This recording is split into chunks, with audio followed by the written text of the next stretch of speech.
Hi, Charlie. Thanks so much for being here. Thank you for having me. I appreciate it. So today we wanted to chat about Facebook ads and how the targeting is basically set at the ad level. But before we get into it, I wanted to ask a bit about your background in advertising and how you got started, because I know you've been in the field for a long time. Yeah. So first off, thanks for having me. I'm super excited to be talking about this stuff. I'm a bit of a nerd. This is the kind of thing that I literally I dream about it. I wake up in the middle of the night and I literally can't think about other things. So it's nice that I got to find a passion. So a bit about where I got started. I was a touring musician 15 years ago or longer, and I got really good at promoting my band on tour and coming home with money. And then eventually I started working at radio stations. I was an on-air radio personality. I got really good at promoting events and then using MySpace organic type stuff. And then I put myself through grad school while being a musician, promoting events, doing marketing and promotions for folks, and put myself through grad school for marketing and business management. Ended up in LA. My first job was at a social media agency. At the time, making fake views for pop stars. Primarily at the time, it was, I think, Ariana Grande, I think was the big client at the time, giving her false YouTube views. Oh, wow. The bottom line was organic growth hacking and falsifying numbers and stuff.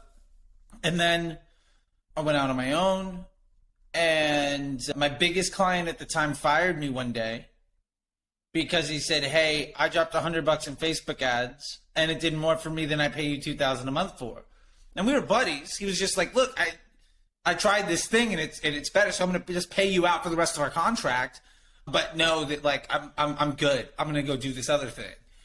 And I licked my wounds. I ate very poorly that night. I had some carbohydrate therapy, and the next day I put my credit card into Facebook and started promoting my band.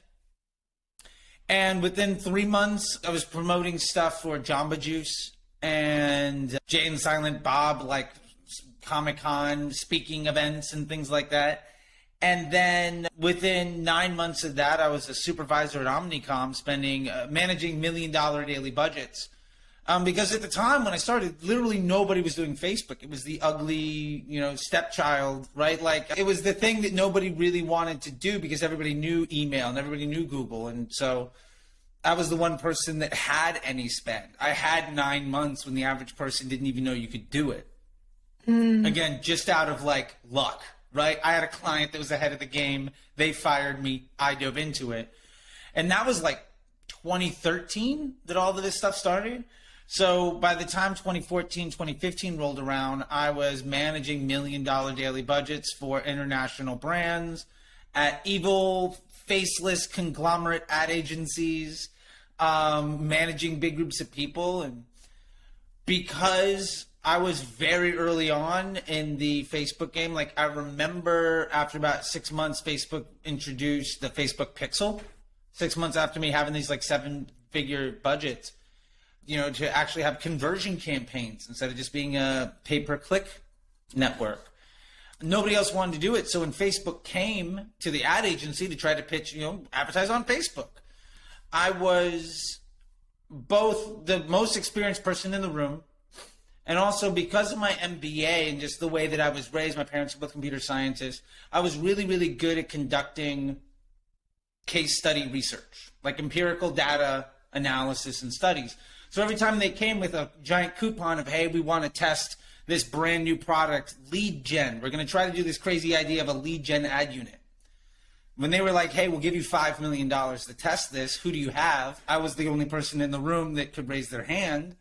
So I did. And so long story short, after years of that, I got to know everybody at Facebook that was leading the engineering and the product team. I brought DPA to market and was behind a lot of the testing around CBO and advanced matching, primarily just because at the time I was 3 months to 6 months ahead of anybody else, which meant, I was 2 generations earlier than them because of the cutting edge of tech.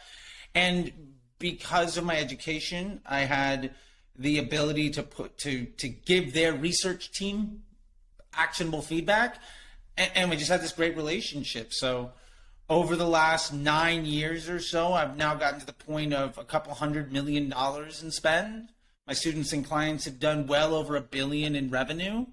And I've just had the luxury, by luck and preparation, to be in the right place at the right time, the right person to raise their hand and say yes, to be a part of a lot of how the Facebook ad platform was put together and what it looks like and how it behaves now. I'm not going to take credit for what it's doing, but I will say I was there at a lot of the pieces and understanding how to use it and to give that feedback. I was one of a handful of people that was there at the majority of the step of the way. And that's kind of brought me to where I'm at now, which was, having gone through agencies and client side and teaching over years and years. I'm now at a place where I just try to spend my days helping people get the support that I never had, because I'll put it like this, and then I'll finish with it. At my job, when I was at that ad agency running $1 million a day, if I didn't know how to do something on Facebook, most people, when you don't know how to do something, you go to your boss. You say like, hey, look, I tried, I researched it, I did the best I can you help me out?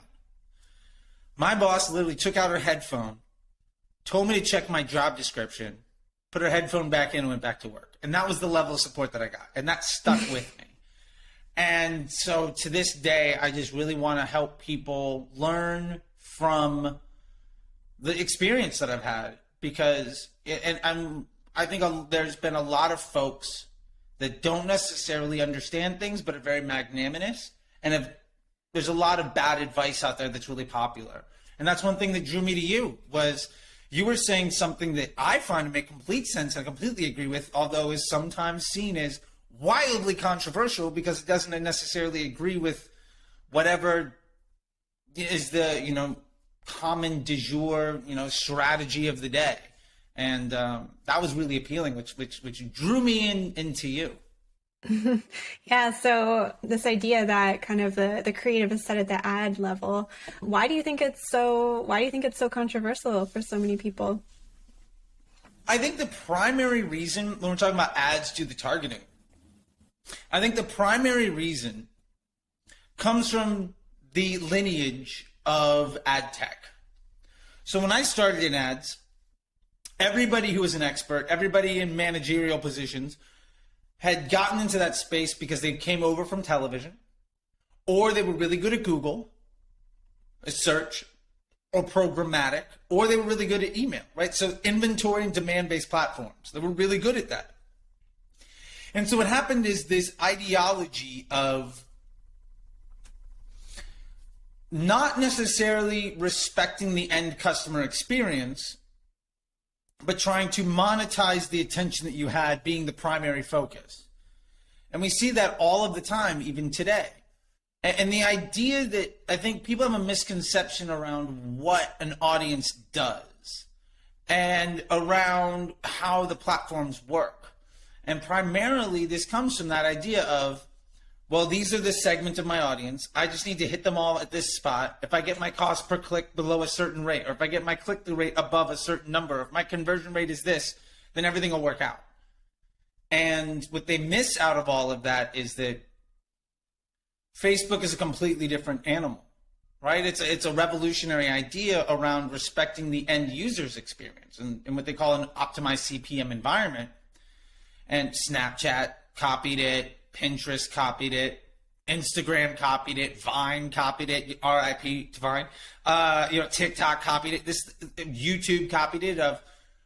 Our goal is we want people to come and to stay and to spend as much time as possible on the site. And basically what Facebook did is took what Yahoo and what these old portals had done at the end of the 90s of keeping people on the site as much as possible.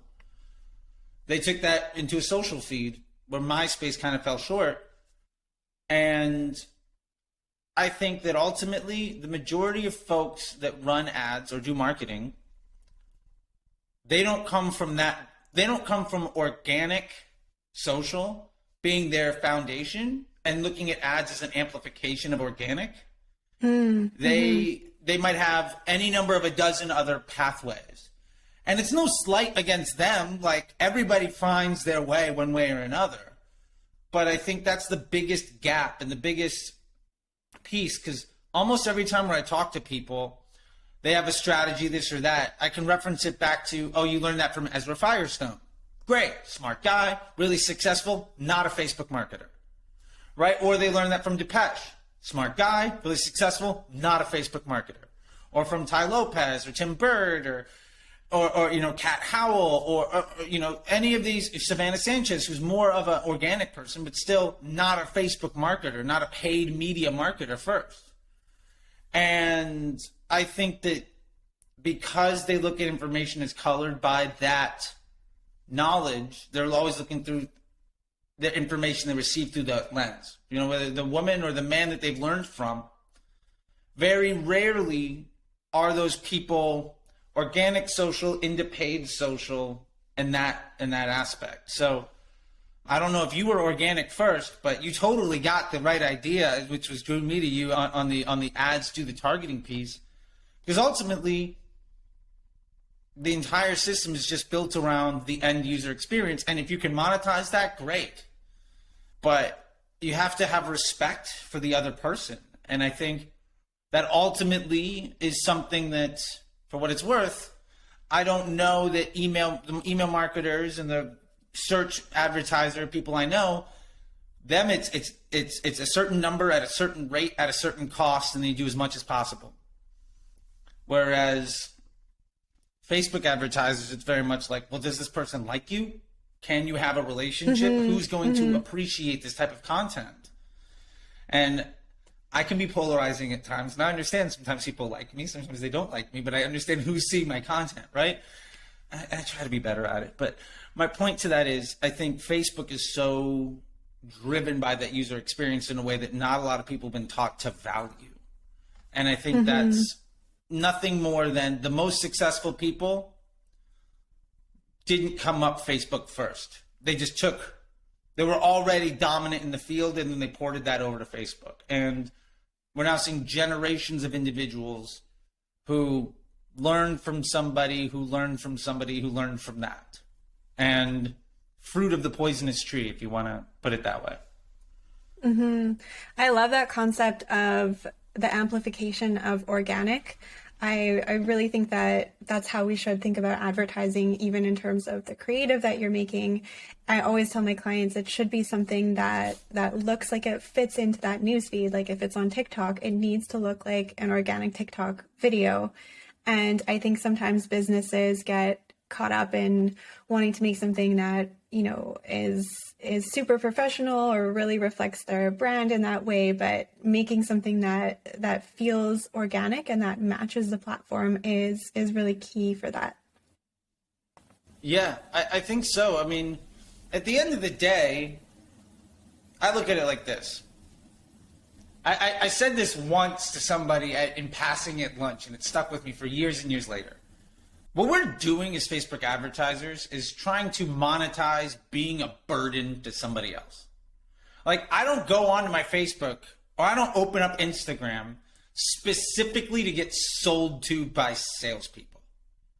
I go on there for whatever reason it is, whether to share something or to just engage in new content. Sometimes I'm just in bed and I open up Reels and I sit there for 45 minutes just going through, you know, whatever, right? That's a curated experience to try to keep me on the platform and to be happy and entertained.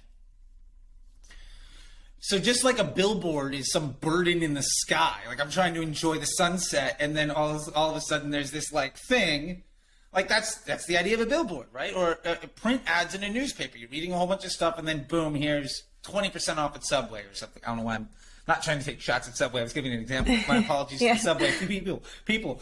One of my first ads was a Subway ad. But in that way, I think we have to respect that if you want to be really successful, try to take that burden into something that people are, into a positive. Like, how do you make that so that that end person is actually happy because of that experience or engaged because of that experience? And I think there's a responsibility that we have to those end people. And I think Facebook, especially in the last couple of years, has really been has really turned the screws on making that more and more and more important, which ultimately has led to the success and failure of a lot of advertisers because of what they've chosen to prioritize. Why do you think Facebook has been moving in that direction? Two reasons. One, I think there's a lot more competition for social media space. So as an app, as a resource, they need to get better and better, right? They were able to kind of, Snapchat came and it hasn't really went, but like that was a big threat for a minute, and they kind of held Snapchat off of the gates, and now they have their own little piece. And then Vine came and went, and Twitter's clearly been there, right? And you know, I'm very active on there. I actually probably use that a bit more for personal reasons than other platforms. YouTube has really encroached into their space as these social places. So one is just trying to say, we have a party. Every house on the street has a party. We want the kids. We want all the cool people to stay at our party instead of going next door. So we got to make our party cooler and cooler and cooler. And part of the way they do that is just saying like, oh, this is what you want at the party. We've got a lot of that. You like this? We got more of it, right? Just keep people happy, right? Yeah.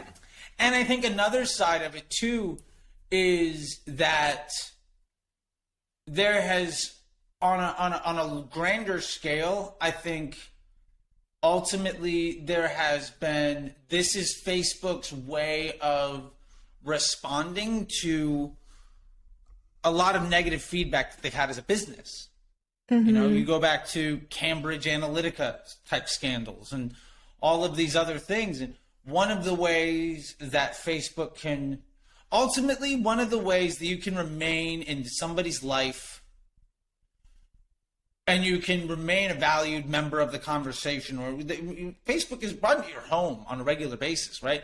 One of the ways that you keep that going is everybody makes mistakes, right? Everybody says things or does things, but if you can continue to deliver more positive experience, then it's gonna be harder and harder to get rid of you. I mean, how many times have we had a coworker that wasn't that great at their job, but everybody loved them? And they kept their job even though they weren't that good at it. Versus other people that were amazing at their job but didn't get along with anybody.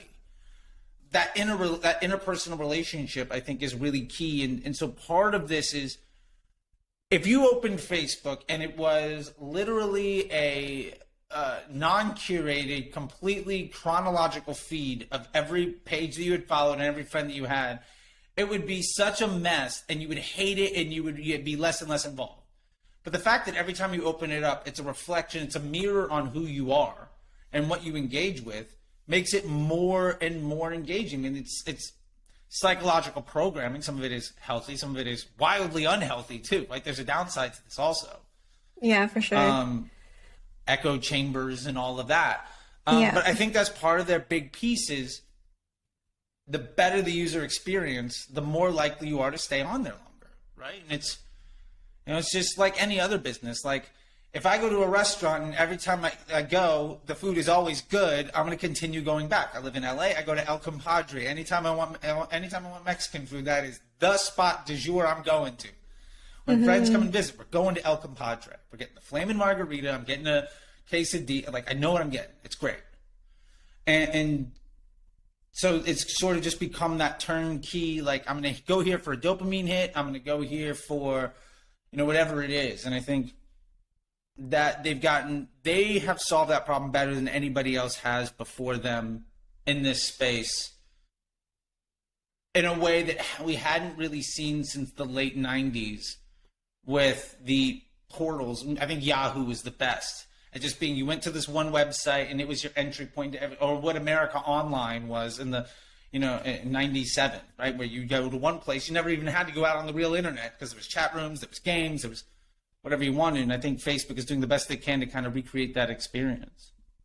Yeah, you had a restaurant analogy there that I think we can take even further into like our conversation topic of, I think when advertisers focus on things other than the ad. It's kind of like a restaurant that doesn't focus on the food. Like they're focused on like the service or the atmosphere, other things like that. But the food is what it's all about. Just like on Facebook, the ads are what it's all about. And that's the thing that people go there for, right? And so yeah, when advertisers aren't making that their focus, it doesn't make sense. Yeah, and I mean, you see this all the time. Just like your point about the restaurant, like, you know, I think ultimately, if you want people to come back, you have to give them a reason to, and if you want other folks to enjoy it that are new, you have to give them a reason to. And just like Facebook, just like your brand, if you're an advertiser, you know, everybody very, very, very few products are so innovative or so differentiated that they're brand new. So, for instance, Liquid Death. I'm drinking some Liquid Death. Shout out to my friends at Liquid Death. It's sparkling water. There's about 40,000 of these bottles on the shelf at any Whole Foods from 20,000 different brands. I've chosen this one for one reason or another. But my experience with them as a brand is great. Their emails make me feel happy. I enjoy the branding. I'm enjoying the experience. The point is, my experience as an end user, Topo Chico and Liquid Death do phenomenal jobs. It's just making you feel happy about something. Way better than, I don't know, Brisk. I don't care if I enjoy a Brisk. I don't really care. I don't know if that makes any sense, but like, I think Facebook is just another brand trying to make their customers happy and trying to make people have a good time when they're there. And I don't see really any difference between one or the other. So as advertisers, then it's our job to help Facebook create that positive experience for their users, and Facebook will reward us with lower CPMs and will also be rewarded by customers being more interested in the ad in general. Yeah, absolutely. I mean, ultimately, Facebook's overall business model is attention for profit, right? Like eyeballs for money, if you want to be crude about it. Like, so when you put up an ad and people respond very positively to it, they comment, they share it, they watch the video, they have a good experience. Great. You're probably that ad will be shown to more people. Just like if you post an Instagram reel and people watch it, it's going to be discovered by people that have no idea who you are. Me and my wife went on vacation. We posted one Instagram reel at the spa in Italy, and like 8,000 people have watched this reel. I've got like 200 followers on my personal Instagram account. Clearly, there's this giant world of people that would just, for whatever reason, engage with the stupid transition and us having fun on this, you know, whatever. And ads are very much the same thing. And Facebook's even going so much further than that, where they understand, all right, well, somebody clicked on this ad. How much time did they spend on your site? How many pages did they go to? Did they come back to Facebook afterwards? When they bought, did they have a good user experience? You know, Facebook polls customers after you click on a Facebook ad, you'll see, you know, polling. And all of that goes into what Facebook calls like the page score. And the higher that page score, the lower your cost for advertising is going to be. Because ultimately, you're a good partner. Facebook is giving you, they're selling you some of their inventory, some of their eyeballs for profit, right? Some of the attention that they have. They're selling it to you. And if you take it with disrespect and abuse that to the point where somebody says, I keep seeing this ad, I want to block this thing and I'm getting off of it, right? Like, if I'm leaving the app because Facebook showed me your ad, Facebook's going to start charging you more and more money just to reach people, because ultimately you're a liability of their business model. And I'm a big relationships person. And I will go to this to say, in any relationship, if your partner asks something from you and your response is to neglect their needs, that relationship is probably not going to end well. Like if my wife said, I need X, Y, and Z, and my response was to give her the finger and walk out of the room, we're going to be fighting. It's not going to be happy. Yeah. And there's no real difference, I think, between that and what we see inside of Facebook or any paid media platform for that instance. Yeah, so we were talking last week a bit about how the ad is essentially kind of each ad creates its own lookalike audience. And that is how the targeting works at the ad level. So once users start to engage with the ad, Facebook notices who those people are, finds out what they have in common, and then essentially finds more people like that. So in that way, the algorithm kind of learns who's engaging, what type of person is engaging, and finds more people like that. So do you have any tips on how to actually make creative that reaches the right people?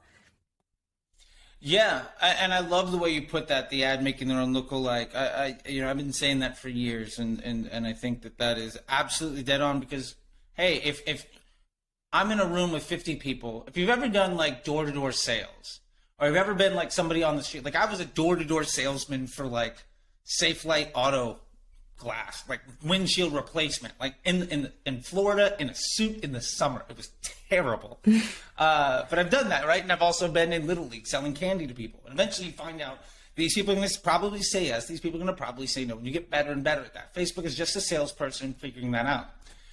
And so when you're trying to figure those things out, one of the things is that I really focus on what we're taught about, like interest groups or audiences or customer profiles or people that we want to talk to.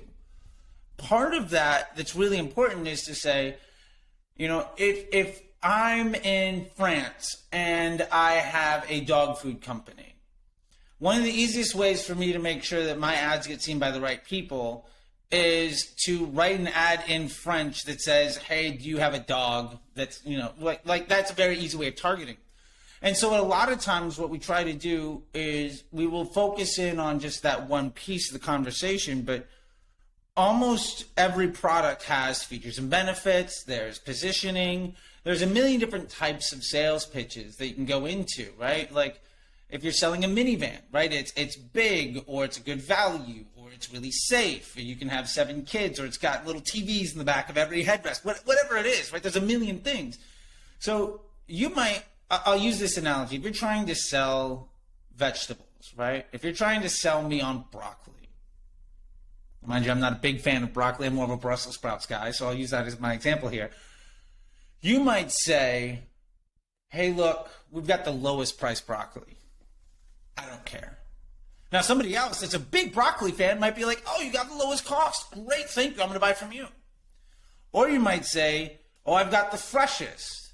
And somebody else is not very price conscious, but because you said you had the freshest broccoli, like it was off the farm yesterday, it's direct to you. That might be what appeals to them. You might have folks that have no interest in reading, long copy on Facebook. They don't look at the pictures. They just want to go through videos, and they just want to watch. It's a video delivery device, right? So your content in a video form might reach them, whereas if you had just a static image, they might never see it. Conversely, there are some people, my mom, for instance, is somebody that hates watching videos on Facebook, so she will only look at pictures. If there's a video, she won't do it. She's just like, I'm being sold, I don't care. But if there's a picture, she'll at least absorb it. That's interesting. So my point with all of this is,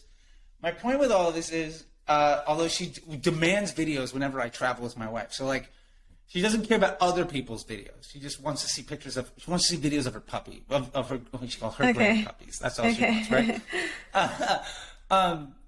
But my point here is, in order to try to let Facebook, when the ads do the targeting, if you can understand, and I teach this often in the Facebook Ads MBA program around concepts, right? So what are the various forms of trying to get somebody's attention and make the sales pitch that you have? One of the biggest things that I see people say is, well, I have an ad, I'm just going to make 5 ads more that are exactly like it, and I'm going to be able to scale my business. And my argument is, you've got it's the safest minivan on the market sales pitch. Now you can say that 12 different ways, but if it's 35 grand and a family has 30, they're never going to buy. So you have to come up with a different angle, right? You have to figure out, like, if they're not interested about safety because they're all safe, but they want to put 7 kids in there, or they want the lay flat seats, or whatever it is. If you're not able to overcome that person's objection or get their attention, then that ad doesn't really scale. So you can scale your efficiency inside of your little market, but ultimately those lookalikes, and a way to think about creative and appeal to more people is try to think of my ads probably all appeal to roughly people that look and behave like this. How do I appeal to somebody else? And the last analogy with this that I'll make and try to move on is, like when I was running Jamba Juice, we had a really big point of the brand was convinced that their target customer was, they put all their Jamba Juices next to colleges, and they were convinced that it was like a health conscious college student that didn't have a lot of money that wanted to be on the go. And what we found through market research and some ad tech and serving was that was 20% of their customers. 70% of them were parents, primarily moms, that like had kids and they wanted to just feed them something healthy on the go, but they had like 3 kids. So it's just, yeah, it worked in college towns, but it's primarily lower income neighborhoods around colleges with one parent, a dad or a mom, with like 4 kids in the minivan screaming back home from, soccer practice or something like that. Like, okay, we'll stop at the Jamba Juice. I'm going to give them something healthy and we're good to go. But the point is, once they started to appeal to those types of customers, they were able to massively expand their business. And so the point here is to understand who are you currently appealing to and how do you sell to somebody completely different. And sometimes that's video versus images, or men versus women, or price versus features and benefits, or UGC content versus something else. And then ultimately, the last point to this that I'll make is that because we try to work on a consolidated campaign structure, we might have 4 or 5 of these different ads. And ultimately, if some user happens to be in the, I'm price conscious, I also want a minivan that has 7 people, and I want it to be super safe, you might see 3 or 4 different ads. And some combination of those different sales pitches put together is going to get you to want to buy that car. And when somebody says, oh, this is all I need is the best ad and I'll scale my business, they're completely missing what we're talking about here. It's the Venn diagram of all the lookalike audiences. Where do the circles overlap? That's where you're going to get the easiest conversion. Yeah, totally. Yeah, when people think that one ad is going to scale them, it's like they're not considering that different people resonate differently with different ads. So essentially what you're saying is kind of focusing on, I would call this like the ad angle, like basically the angle that you're taking, whether that is the cheapest cost or, a specific feature that it does, or it's environmentally friendly or whatever. It's kind of like the angle or the way that you're positioning the product.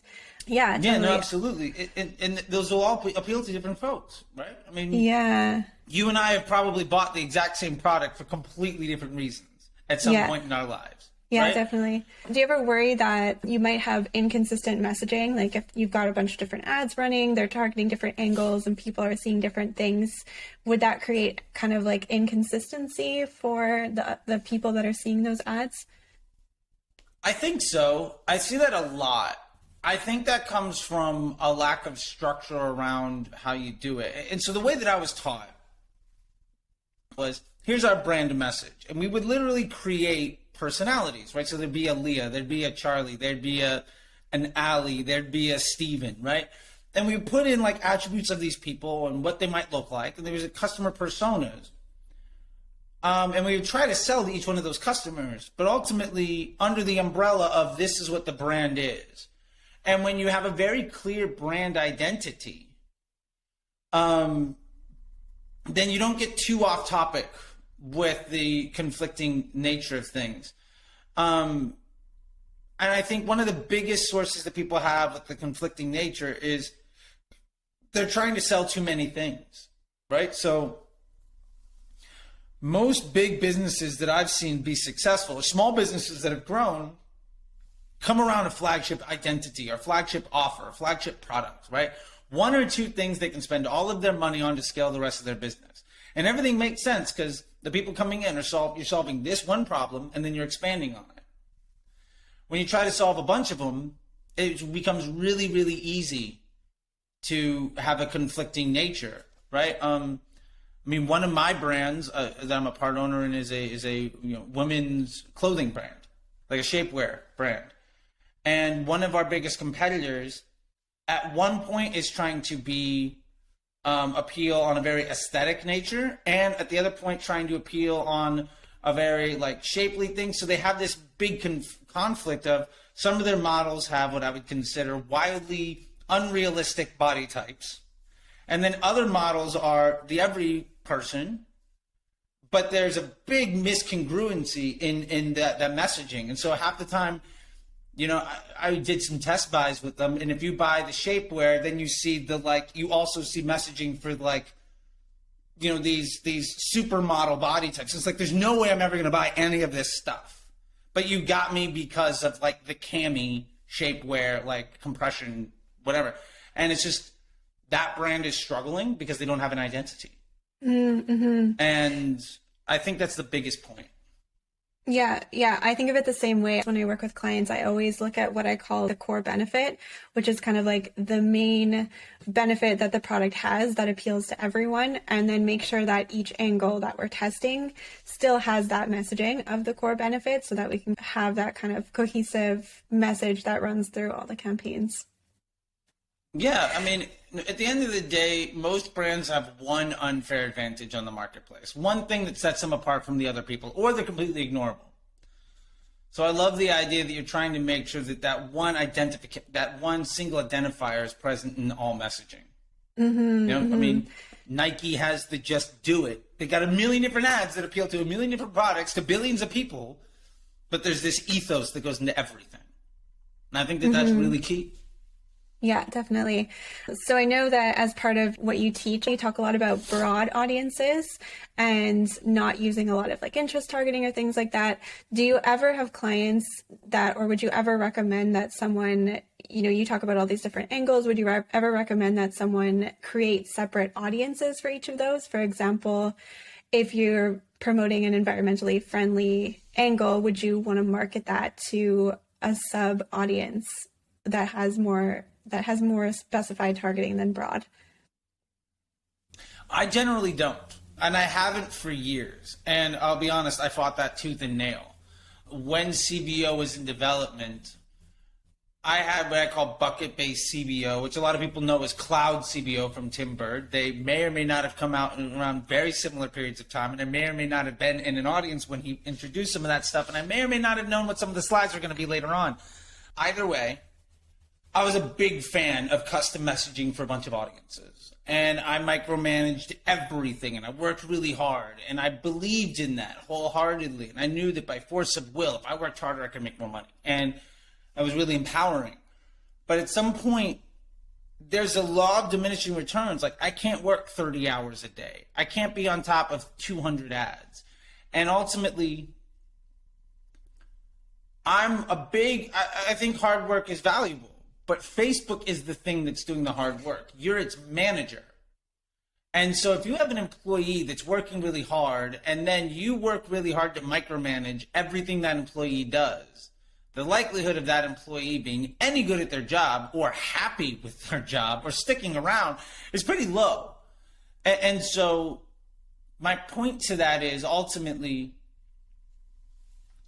I don't think most brands are in a spot where they have the luxury of trying to itemize out every bit of messaging that they have. Most brands wish they could spend more. And what that means is that you're probably not taking advantage of the opportunity that you have right in front of you. Very few people have saturated the entire audience of, like, my wife owns a Pilates studio. So has any brand reached every Pilates student in the United States? The answer is probably no. And there's a lot of saturation, but my point to all of that is, if you're trying to change your messaging for the individual person, it becomes your responsibility at that point to then figure out what test is worthwhile improving. Like, is this ad working better because it caught a good audience, or is it because it's the third round of testing? Does that deserve more investment than something else? Is that ad set doing better because it's had more spend because it's been alive longer? Or is it doing better because that ad is better? Because there's all these questions that ultimately the answer is you have no way of knowing. And instead of trying to go down solving all of these effectively impossible to solve questions, if you focus on the way I do testing is I will test by concept. And I will very much try to have every test is solving a business problem. Do I want to get more efficient at my lowest cost? Or do I want to, going back to the minivan example, do I want to get more and more efficient at saying our minivan is cheaper than everybody? Or do I want to get more efficient at saying our minivan has lay flat seats and great features and benefits? Or do I want to say I've got those two things down, and what I really want to do is scale the people that I appeal to. So I'm now going to have messaging saying, hey, we're also the safest. And that will, at the same time, bring in new eyeballs, because some people don't care about price or don't care about the lay flat. They just want the safest minivan. And also, it will help the other two sales pitches by giving another validated angle and an option for an impression of an ad, because ultimately, a Facebook user might see a dozen ads from somebody before they ever even click. And so they might see different ads from different ad sets. And my biggest focus is every ad set is a bifurcation of data. So the more data you can have in one place, the smarter that thing is. The more experienced your salesperson is, the better she's going to be at making a sale. So my focus is, let me give her the best possible sales pitches, and I'm going to test to say whether or not, let's say she's a telemarketer, do I want to give her a new script that's better at closing this customer, or do I want to give her a new script that's good at closing a customer that she might not be talking to yet? And every test is either getting more efficient or appealing to new people. And then I'll just let my salesperson do their job. And when I've taken that approach, every time I've taken that approach, even though I fought it tooth and nail, I did better than me trying to micromanage my employees, which took me about 6 months of eating humble pie and about $10 million of Facebook ad spend to finally just throw my hands up and be like, all right, I've got to relearn everything. Yeah. It's so appealing, this idea. It was fun. Okay. Yeah, it's so appealing, this idea that we can, have that much control over things and really optimize. And I think advertisers get excited about that. And it is fun to think about different messages for different audiences, but I agree with you that it's just micromanaging, and you're not allowing the algorithm to really do what it does best. Yeah, and the other point to that I'll say to people, and I just did a thread on this yesterday, today. I just did a thread on Twitter about this. Either way, it was about, is that worth your time? Mm-hmm. Right? So incremental lift in your business is what's important. So a lot of people focus on trying to make their Facebook ad as good as possible. My question is, if you're worrying about audiences and worrying about ads and trying to hack all of this stuff, is that more or less important than figuring out how to make sure that you understand the relationship of, if I spend more money on Facebook, does that lift my Amazon, my Google, my email, my revenue that I see everywhere else?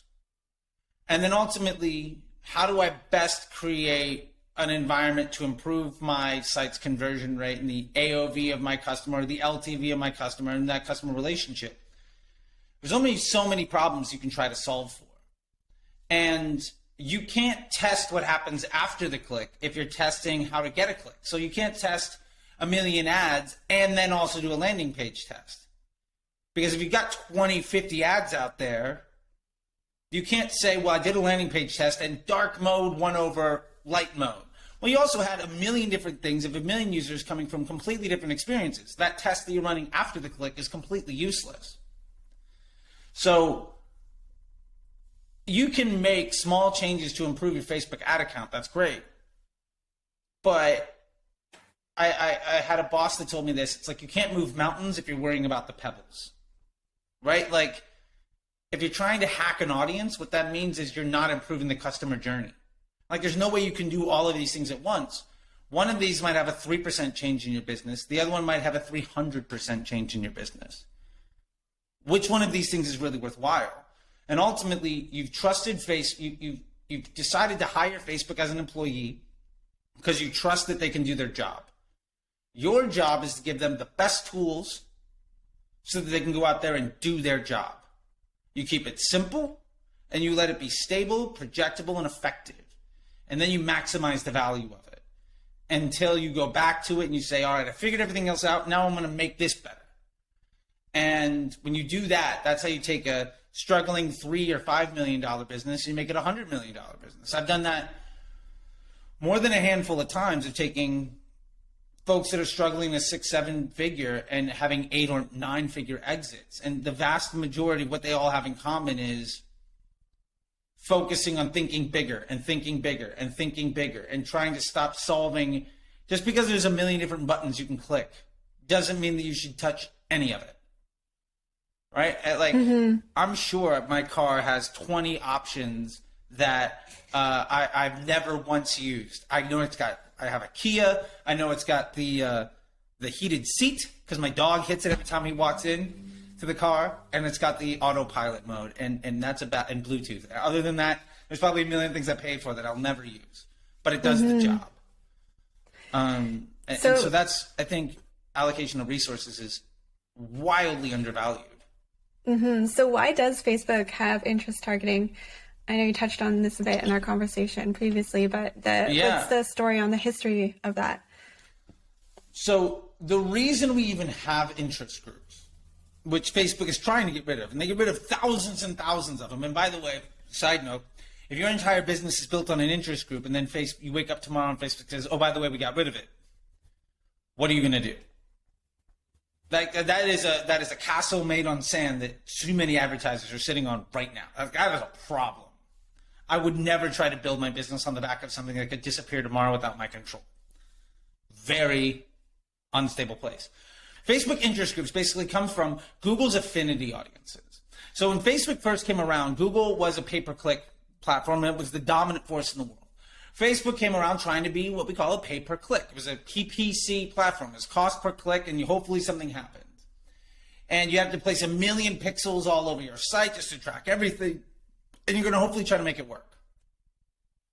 And one of the ways that Facebook and their teams as a vendor, just as a product, got adoption, basically people saying, oh, I'll use Facebook, is they had features and benefits that other people were used to seeing. So Facebook interest groups are their version of an affinity audience that we see on Google. They were invented over 10 years ago. And the honest truth is, the tech support, the update of that software basically hasn't been touched in many, many years. And so the interest group exists as a way of saying, okay, you're a Google marketer. We want you to feel comfortable inside of Facebook. We're giving you things that you're used to seeing.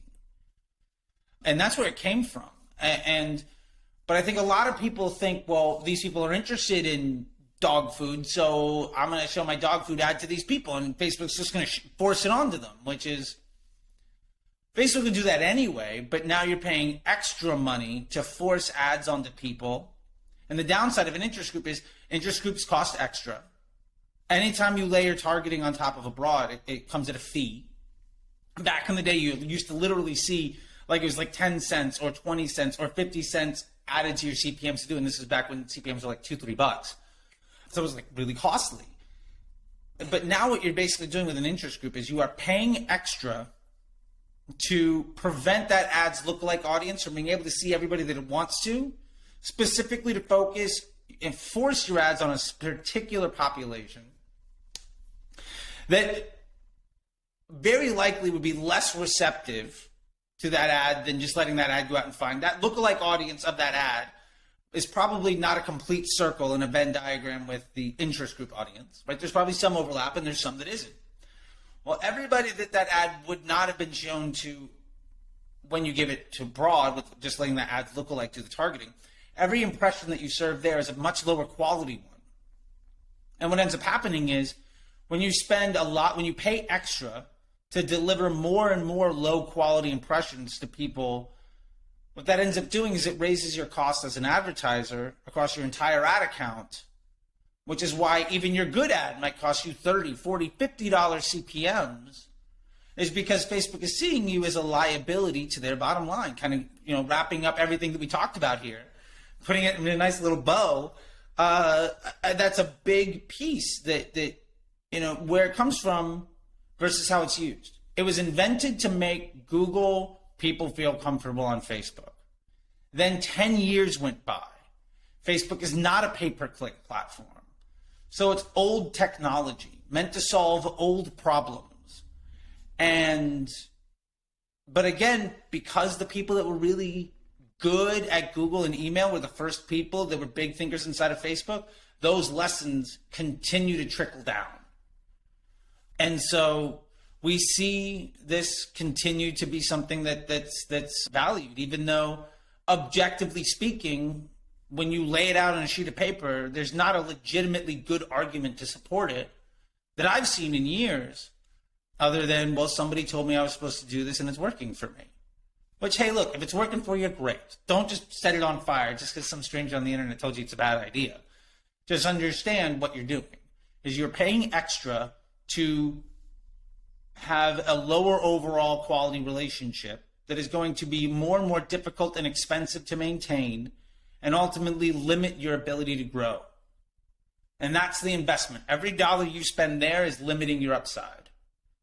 And if you go into it knowing that, hey, look, those are decisions you get to make. But I want people to know that that's what they're doing.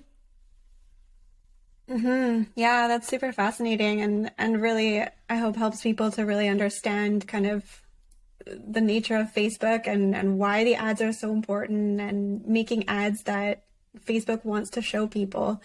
Yeah, that was super insightful. Thank you, Charley. I know you have a course for sale. Do you want to plug it a bit here? Sure. So I have a course on my site called How to Build a Winning Facebook Ad Account, which is like a 50,000 foot level. And more in depth than that, I have a program that I teach, which is 10 courses over the space of about 12 weeks, including one-on-one time with me as needed, weekly group calls, and a community of people. And you have access to the community as well as that curriculum in perpetuity.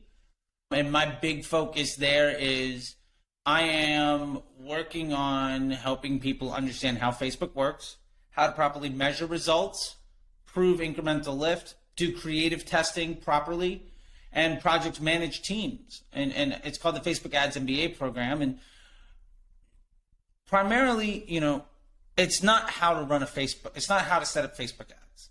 It is how do you take a 6 or 7 figure business or an 8-figure business that has fired 8 ad agencies and can't hire a media buyer that you've been happy with. How do you take that problem and turn it into something with an ongoing evergreen solution? Taking all the lessons that I've had over the last decade from extraordinarily successful businesses and terribly uncomfortable conversations that I've had with people when we were absolutely wrong. And what do the successful people have in common? System and process. And then what do the unsuccessful people have in common? And why does the stuff that works work? Why does the stuff that doesn't work, why is that a liability?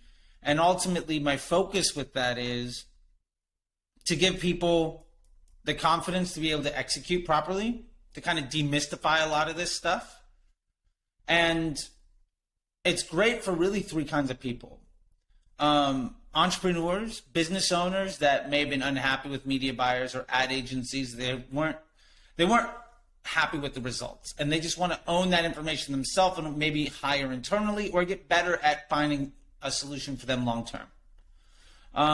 Agency owners that are losing clients and want to really scale their business by doing better work with a smaller set of clients instead of relying on their sales team to provide more and more clients to overwork and underpay poorly trained media buyers, which is the business model for sadly a vast majority of agencies. And I've seen that more than a few times, and I've helped a lot of those people.